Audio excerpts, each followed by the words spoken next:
সেজদার মধ্যে পড়ে কাঁদতে থাকবে, ইয়া রব হাবলি উম্মতি, আল্লাহ আমার উম্মত গুনাহগার, আমার উম্মত গুনাহগার, আমার উম্মত গুনাহ করে ফেলছে, আল্লাহ আমার উম্মতের কি হবে, আল্লাহ আমার উম্মতের হবে কি?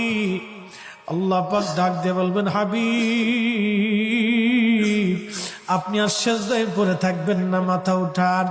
আপনি কাঁদেন কেন? মেহেশর তো আপনার কান্নার জন্য না নবী, উঠেন, আপনি মাথা উঠান।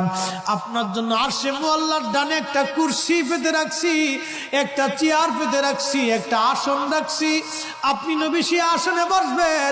আপনি মাথা উঠান, আপনি আমার হাবিব, আপনি আমার বন্ধু, আপনি আর কাঁদবেন না।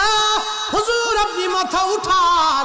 আল্লাহর নবী তখন বলবে, ইয়া রব হাবলি উম্মতি, আল্লাহ আমার উম্মত গুনাহ করছে। আল্লাহ ডাক দিবে, হাবিব আপনি মাথা উঠান।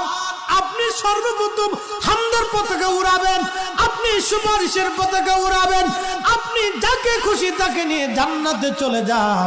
একবার জোরে বলা যাবে কি সুবহানাল্লাহ।